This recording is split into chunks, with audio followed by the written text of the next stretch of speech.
जय श्री राधे कृष्ण। मेरे प्यारे भक्तों, आज की कथा शुरू करने से पहले मैं आप सबसे एक प्रश्न पूछना चाहता हूँ। क्या आपके घर में आपके स्वर्गवासी माता पिता की तस्वीर लगी हुई है? क्या आपने उनकी फोटो अपने मंदिर में रखी हुई है? क्या सुबह उठते ही आप उनकी तस्वीर को प्रणाम करते हैं? अगर आपका उत्तर हाँ है, तो आज की कथा आपके लिए बहुत महत्वपूर्ण होने वाली है, क्योंकि आज मैं आपको एक ऐसी बात बताने जा रहा हूं जिसे सुनकर शायद आप हैरान रह जाएं। बहुत से लोग अपने माता पिता से अत्यंत प्रेम करते हैं, उनके जाने के बाद उनकी याद में तस्वीर लगाते हैं, लेकिन अनजाने में कुछ ऐसी गलतियां कर बैठते हैं जिनका असर पूरे परिवार पर पड़ सकता है। कई बार लोग कहते हैं, गुरुजी घर में हमेशा तनाव रहता है, गुरुजी पैसा आता है लेकिन टिकता नहीं, गुरुजी बच्चों का मन पढ़ाई में नहीं लगता, गुरुजी घर में बिना कारण झगड़े होते रहते हैं। जब गहराई से देखा जाता है तो पता चलता है कि कुछ परंपरागत नियमों की अनदेखी हुई है। अब मैं ये बिल्कुल नहीं कह रहा कि केवल तस्वीर की वजह से ऐसा होता है, इसलिए आज की कथा को अंत तक सुनिए। हो सकता है कि आज आपको अपने जीवन का एक महत्वपूर्ण ज्ञान प्राप्त हो जाए, लेकिन हमारे ऋषि मुनियों ने कुछ नियम बताए हैं जिन्हें जानना आवश्यक है। माता पिता का ऋण, भाइयों और बहनों, इस संसार में 3 ऋण बताए गए हैं: देव ऋण, ऋषि ऋण और पितृ ऋण। इनमें पितृ ऋण सबसे महत्वपूर्ण माना गया है, क्योंकि यदि माता पिता ना होते तो हमारा अस्तित्व ही नहीं होता। माँ 9 महीने तक गर्भ में रखती है, अपने शरीर का रक्त देकर बच्चे को जीवन देता है। पिता दिन रात मेहनत करता है, खुद पुराने कपड़े पहन लेता है लेकिन बच्चों के लिए नए कपड़े खरीदता है, खुद भूखा रह जाता है लेकिन बच्चों को खिलाता है। एक माँ की ममता और पिता का त्याग शब्दों में नहीं बताया जा सकता। इसलिए वेदों ने कहा, मातृदेवो भव, पितृदेवो भव, अर्थात माता को देवता समझो, पिता को देवता समझो। लेकिन दुर्भाग्य देखिए, जब तक माता पिता जीवित रहते हैं तब तक कई लोग उनका सम्मान नहीं करते, और जब वे इस संसार से चले जाते हैं तब उनकी बड़ी बड़ी तस्वीरें लगाकर आंसू बहाते हैं। एक सच्ची घटना, मैं आपको एक घटना सुनाता हूँ। एक गांव में एक युवक रहता था। उसके पिता बहुत सीधे साधे व्यक्ति थे, पूरी जिंदगी परिवार के लिए मेहनत की, लेकिन बेटा हमेशा उनसे नाराज रहता था, कभी उनकी बात नहीं मानता था। समय बीतता गया, एक दिन पिता का देहांत हो गया। अब बेटे को अपनी गलती का एहसास होने लगा। उसने पिता की बहुत बड़ी तस्वीर बनवाई, घर की सबसे सुंदर दीवार पर लगा दी, रोज फूल चढ़ाने लगा। लेकिन एक दिन गांव के एक बुजुर्ग ने उससे से पूछा, बेटा जब पिता जीवित थे तब कितनी बार उनके चरण छुए थे? यह सुनकर वह युवक रो पड़ा। उसे समझ आ गया कि तस्वीर का सम्मान करने से पहले जीवित माता पिता का सम्मान करना अधिक आवश्यक है। इसलिए मैं आप सबसे कहता हूं, यदि आपके माता पिता जीवित हैं तो आज ही उनके चरण स्पर्श कीजिए, उनसे आशीर्वाद लीजिए, क्योंकि तस्वीर बोलती नहीं, लेकिन जीवित माता पिता का आशीर्वाद जीवन बदल सकता है। मृत्यु का सत्य मेरे प्रिय भक्तों, यह संसार परिवर्तनशील है, जो आया है वह जाएगा। राजा हो या रंक, अमीर हो या गरीब, सभी को एक दिन इस शरीर को छोड़ना पड़ता है। भगवान श्री कृष्ण ने गीता में कहा, जातस्य ही ध्रुवो मृत्यु, अर्थात जिसका जन्म हुआ है उसकी मृत्यु निश्चित है, मृत्यु अंत नहीं है। यह केवल एक यात्रा का पड़ाव है। आत्मा अमर है, शरीर नश्वर है। जब माता पिता शरीर छोड़ते हैं तो उनकी यादें हमारे साथ रहती हैं, उनके संस्कार हमारे साथ रहते हैं, उनकी सीख हमारे साथ रहती है, और इन्हीं यादों को संजोने के लिए लोग तस्वीर लगाते हैं। लेकिन तस्वीर लगाने के भी कुछ नियम होते हैं। यहीं से आज की कथा का मुख्य विषय शुरू होता है। क्या माता पिता की तस्वीर घर में लगानी चाहिए? अगर लगानी चाहिए तो कहाँ लगानी चाहिए, कहाँ नहीं लगानी चाहिए? मंदिर में रखना सही है या गलत?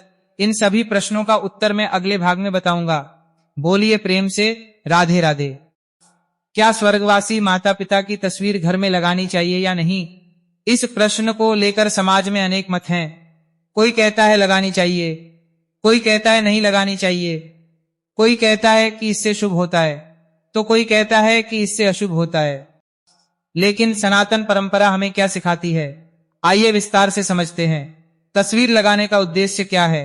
सबसे पहले यह समझना जरूरी है कि तस्वीर क्यों लगाई जाती है। क्या तस्वीर लगाने से माता पिता वापस आ जाते हैं? नहीं। क्या तस्वीर लगाने से उनकी आत्मा को मुक्ति मिल जाती है? नहीं। तो फिर तस्वीर लगाने का उद्देश्य क्या है? तस्वीर केवल स्मरण का माध्यम है। जब हम तस्वीर देखते हैं तो हमें उनके संस्कार याद आते हैं, उनकी सीख याद आती है, उनका संघर्ष याद आता है, उनका प्रेम याद आता है। इसलिए तस्वीर श्रद्धा का प्रतीक है। लेकिन तस्वीर को श्रद्धा का स्थान देना और पूजा का स्थान देना दोनों अलग बातें हैं। यही अधिकांश लोग भ्रमित हो जाते हैं। पहली बड़ी गलती भगवान और पितरों को एक स्थान पर रखना। मेरे प्यारे भक्तों, आजकल लगभग हर दूसरे घर में यह गलती देखने को मिलती है। घर के मंदिर में भगवान श्री राम, श्री कृष्ण, शिव जी और माता रानी के साथ साथ स्वर्गवासी माता पिता की तस्वीर भी रख दी जाती है। लोग सोचते हैं हम अपने माता पिता को भगवान मानते हैं, इसलिए उनकी तस्वीर मंदिर में रख रहे हैं। भावना अच्छी है, लेकिन सनातन परंपरा में देव और पितृ की उपासना अलग अलग मानी गई है। देवताओं की पूजा होती है, पितरों का स्मरण और तर्पण होता है, देवताओं को भोग लगाया जाता है, पितरों के लिए श्राद्ध किया जाता है। इसलिए दोनों का स्थान अलग माना गया है। मंदिर में भगवान का स्थान होना चाहिए। पूर्वजों की तस्वीर सम्मान पूर्वक किसी अन्य स्थान पर होनी चाहिए। एक संत और गृहस्थ की कथा। एक बार एक गृहस्थ एक संत के पास गया। उसने कहा, महाराज, मैंने अपने माता पिता की तस्वीर मंदिर में रखी है, क्या यह सही है? संत मुस्कुराए। उन्होंने पूछा, बेटा, जब तुम आरती करते हो तो किसकी करते हो? उसने कहा, भगवान की। संत ने पूछा, और जब तुम श्राद्ध करते हो तो किसका करते हो? उसने कहा, अपने पितरों का। संत बोले, यही तो अंतर है। भगवान और पितरों दोनों का सम्मान करो, लेकिन दोनों की मर्यादा अलग अलग रखो। गृहस्थ को बात समझ में आ गई। उसने मंदिर से तस्वीर हटाकर सम्मान पूर्वक दूसरी जगह स्थापित कर दी। केवल तस्वीर लगाने से कुछ नहीं होगा।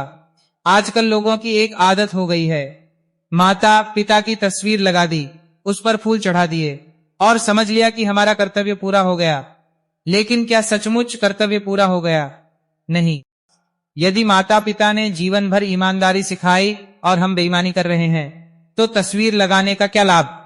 यदि माता पिता ने सेवा सिखाई और हम स्वार्थी बन गए, तो तस्वीर लगाने का क्या लाभ? यदि माता हाइफन पिता ने धर्म का मार्ग दिखाया और हम अधर्म में चल पड़े, तो तस्वीर लगाने का क्या लाभ? सच्ची श्रद्धांजलि तस्वीर नहीं, सच्ची श्रद्धांजलि उनके संस्कारों को अपनाना है। एक मार्मिक प्रसंग। एक वृद्ध माँ अपने बेटे से कहा करती थी, बेटा, मेरे मरने के बाद मेरी बड़ी तस्वीर मत लगाना। बेटा बोला, माँ, ऐसा क्यों कहती हो? माँ ने उत्तर दिया, यदि मेरे जीते जी सम्मान नहीं दिया और मरने के बाद तस्वीर पर फूल चढ़ाए तो उसका क्या लाभ? यह सुनकर बेटा रो पड़ा। उसे अपनी गलती का एहसास हो गया। उस दिन से उसने माँ की सेवा शुरू कर दी। मेरे प्रिय भक्तों, यही इस कथा का सार है। जीवित माता पिता की सेवा 1000 तस्वीरों से बड़ी है। जीवित माता पिता का सम्मान 1000 मालाओं से बड़ा है। जीवित माता पिता की मुस्कान 1000 पूजा पाठ से बड़ी है। जय श्री राधे कृष्ण। मेरे प्रिय भक्तों, कथा आगे बढ़ाने से पहले एक बात अपने हृदय में बैठा लीजिए। माता पिता कभी मरते नहीं हैं। उनका शरीर इस संसार से चला जाता है, लेकिन उनका प्रेम, उनके संस्कार, उनका आशीर्वाद और उनकी यादें हमेशा हमारे साथ रहती हैं।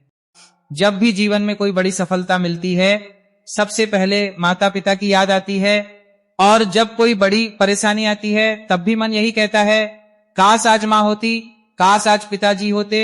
यही कारण है कि लोग उनकी तस्वीर अपने घर में लगाते हैं। लेकिन अब हम कुछ महत्वपूर्ण बातों को समझते हैं। क्या तस्वीर पर माला चढ़ानी चाहिए? यह प्रश्न बहुत लोगों के मन में आता है। कई लोग कहते हैं कि तस्वीर पर माला नहीं चढ़ानी चाहिए। कुछ लोग कहते हैं कि अवश्य चढ़ानी चाहिए। सनातन परंपरा में जब कोई व्यक्ति शरीर त्याग देता है तो उसकी स्मृति में तस्वीर पर पुष्पमाला अर्पित करना सम्मान का प्रतीक माना जाता है। लेकिन ध्यान रखिए, सम्मान और दिखावा दोनों अलग बातें हैं। यदि माला चढ़ाई है तो उसे वर्षों तक सूखने के लिए मत छोड़ दीजिए। धूल से भरी तस्वीर और सूखी माला श्रद्धा का नहीं, लापरवाही का संकेत बन जाती है। समय समय पर सफाई करें, तस्वीर को स्वच्छ रखें, यही वास्तविक सम्मान है। क्या मुख्य द्वार पर तस्वीर लगानी चाहिए? मेरे प्यारे भक्तों, कई घरों में देखा जाता है कि जैसे ही कोई व्यक्ति घर में प्रवेश करता है, सामने स्वर्गवासी माता हाइफन पिता की तस्वीर दिखाई देती है।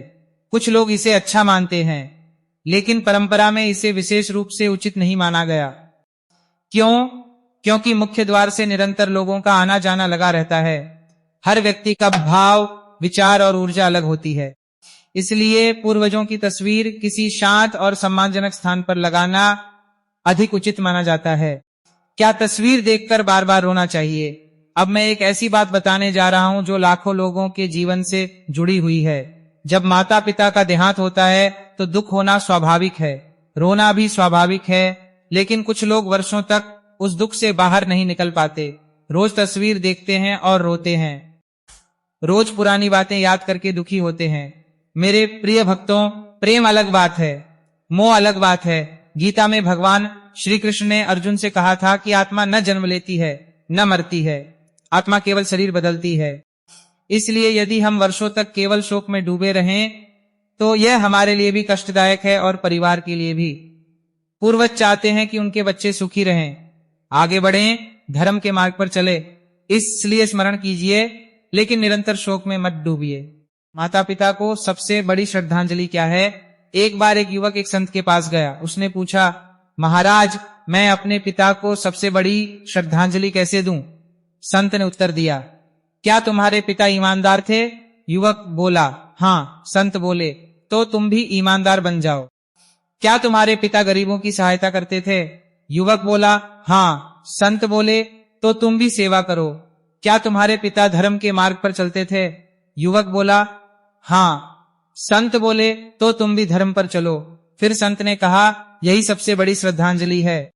मेरे प्रिय भक्तों, तस्वीर पर फूल चढ़ाना अच्छी बात है, लेकिन माता पिता के आदर्शों पर चलना उससे कहीं बड़ी बात है। पितरों की कृपा कैसे प्राप्त करें? बहुत लोग पूछते हैं, गुरुजी, पितरों की कृपा कैसे मिले? तो सुनिए, पितरों की कृपा पाने के लिए किसी बड़े यज्ञ की आवश्यकता नहीं, कुछ सरल कार्य भी बहुत महत्वपूर्ण माने गए हैं। पहला उपाय, प्रतिदिन सुबह उठकर माता पिता को याद करें।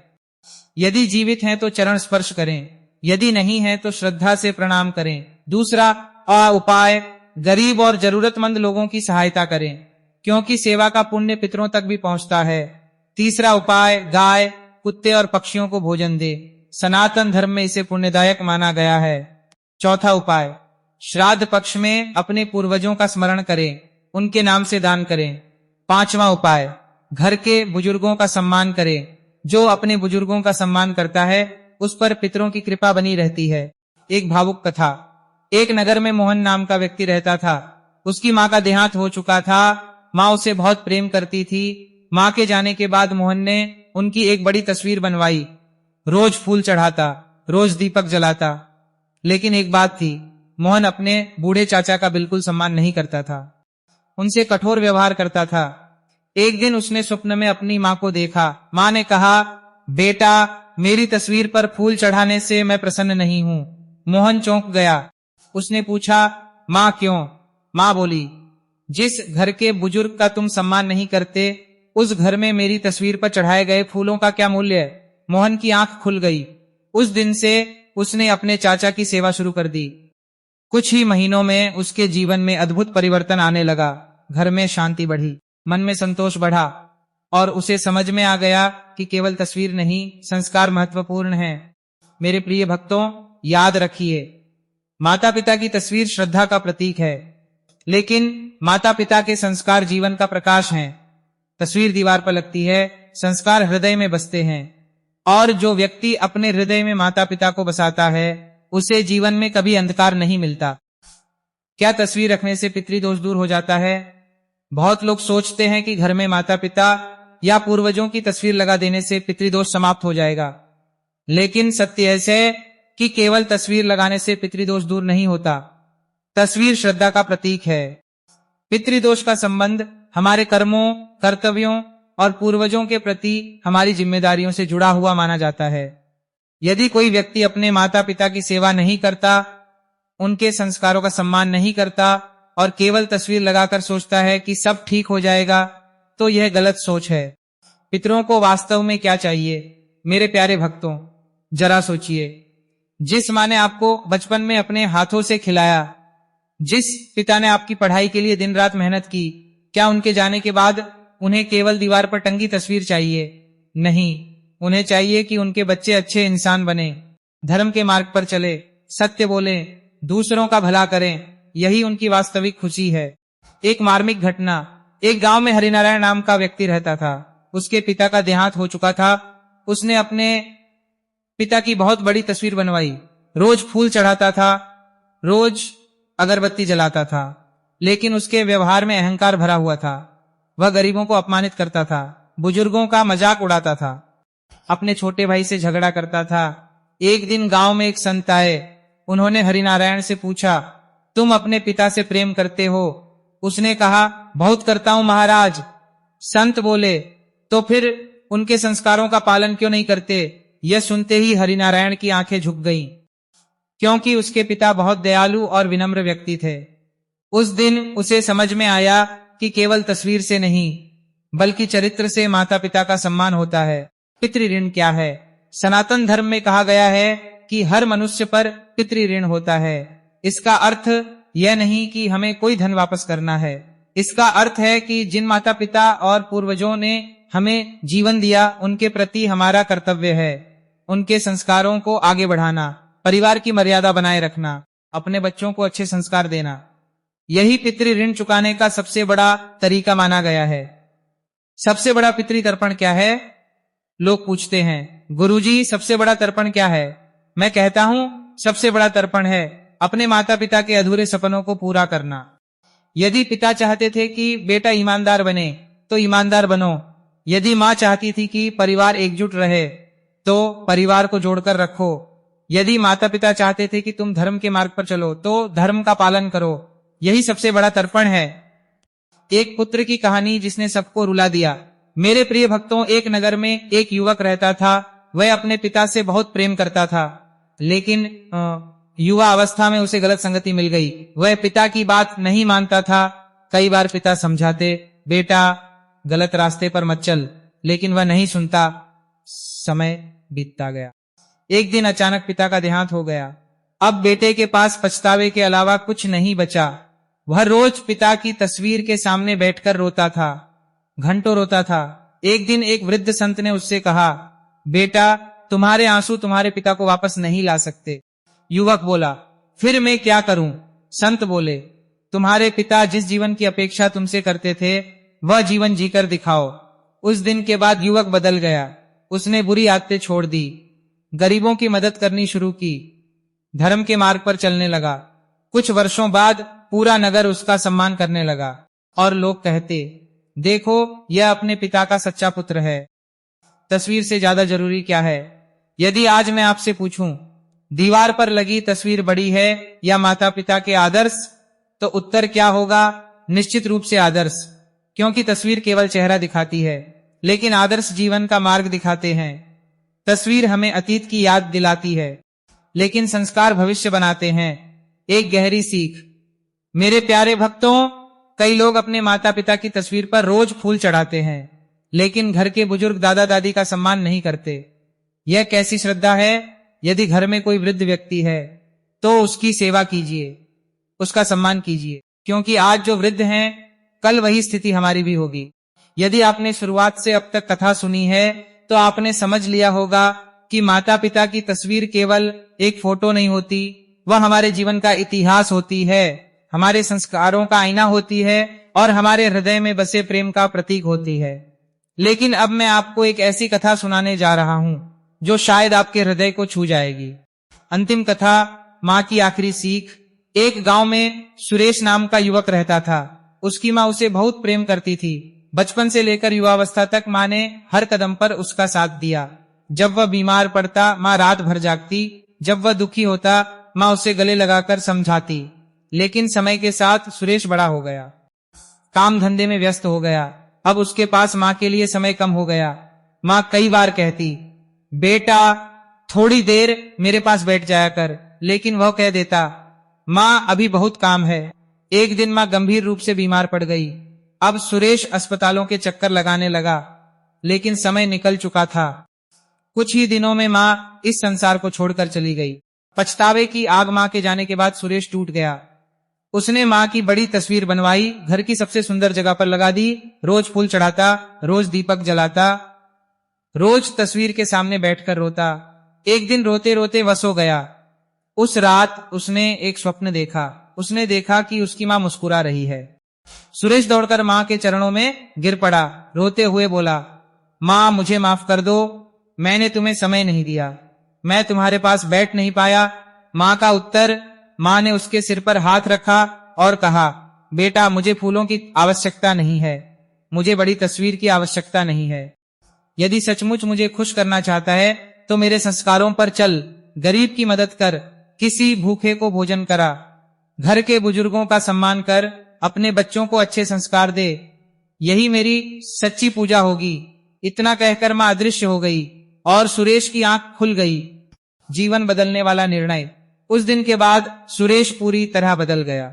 वह रोज किसी जरूरतमंद की सहायता करता, गांव के बुजुर्गों की सेवा करता, अनाथ बच्चों को भोजन कराता और जब भी मां की तस्वीर देखता रोता नहीं था, बल्कि मुस्कुराकर कहता, मां मैं तुम्हारे बताए रास्ते पर चल रहा हूं।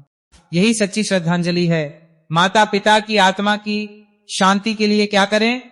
मेरे प्रिय भक्तों, यदि आपके माता पिता इस संसार में नहीं हैं, तो उनके लिए यह कार्य अवश्य करें। एक प्रतिदिन श्रद्धा से स्मरण करें, सुबह उठकर उन्हें प्रणाम करें, उनके प्रति कृतज्ञता व्यक्त करें। 2 उनके नाम से दान करें, गरीबों को भोजन कराएं, जरूरतमंदों की सहायता करें। 3 परिवार को जोड़े रखें। माता पिता का सबसे बड़ा सपना होता है कि उनके बच्चे आपस में प्रेम से रहें। 4 श्राद्ध और तर्पण करें। सनातन परंपरा में यह पूर्वजों के सम्मान का महत्वपूर्ण माध्यम माना गया है। 5 उनके अधूरे सपने पूरे करें, यही सबसे बड़ा सम्मान है। किन गलतियों से बचना चाहिए? केवल दिखावे के लिए तस्वीर न लगाएं। तस्वीर लगाकर माता पिता के संस्कार न भूलें। घर के जीवित बुजुर्गों का अपमान न करें। परिवार में कलह न फैलाएं। माता पिता के नाम पर झूठा अहंकार न करें। सबसे बड़ी सीख, मेरे प्यारे भक्तों ध्यान से सुनिए। दीवार पर लगी तस्वीर माता पिता का रूप दिखाती है, लेकिन आपका चरित्र माता पिता की परवरिश दिखाता है। यदि आपका व्यवहार अच्छा है तो लोग कहेंगे, वाह इसके माता पिता ने कितने अच्छे संस्कार दिए हैं, और यही माता पिता की सबसे बड़ी जीत होती है। आज इस कथा के अंत में मैं आप सबसे एक विनती करना चाहता हूँ। यदि आपके माता पिता जीवित हैं तो आज ही उन्हें फोन कीजिए, उनके चरण स्पर्श कीजिए, उनसे कहिए, माँ मैं आपसे प्रेम करता हूँ, पिताजी आपका धन्यवाद। क्योंकि एक दिन ऐसा भी आएगा जब आप उन्हें पुकारेंगे लेकिन उत्तर नहीं मिलेगा। उस दिन केवल यादें होंगी, केवल तस्वीर होगी और केवल आंसू होंगे। इसलिए जब तक माता पिता जीवित हैं उनकी सेवा कीजिए, और यदि वे इस संसार में नहीं है तो उनके संस्कारों को जीवित रखिए। यही सच्ची श्रद्धांजलि है, यही सच्चा धर्म है, यही सच्ची भक्ति है। बोलिए प्रेम से राधे राधे। जय श्री कृष्ण, जय श्री राम। कथा समाप्त। यदि आज की यह कथा आपको अच्छी लगी हो, इससे आपको कुछ सीख मिली हो, तो वीडियो को लाइक जरूर करें, कमेंट करके राधे राधे लिखें और इस दिव्य संदेश को अपने परिवार, मित्रों और रिश्तेदारों तक शेयर अवश्य करें। और यदि आपने अभी तक हमारे चैनल मार्ग भजन टीवी को सब्सक्राइब नहीं किया है तो तुरंत सब्सक्राइब करें और बेल आइकन को भी दबा दें, ताकि सनातन धर्म, व्रत, त्योहार, कथा और आध्यात्मिक ज्ञान से जुड़े ऐसे ही प्रेरणादायक वीडियो आपको सबसे पहले मिलते रहें। आप सभी पर ठाकुर जी, राधा रानी और आपके पितरों की कृपा सदैव बनी रहे। बोलिए प्रेम से राधे राधे।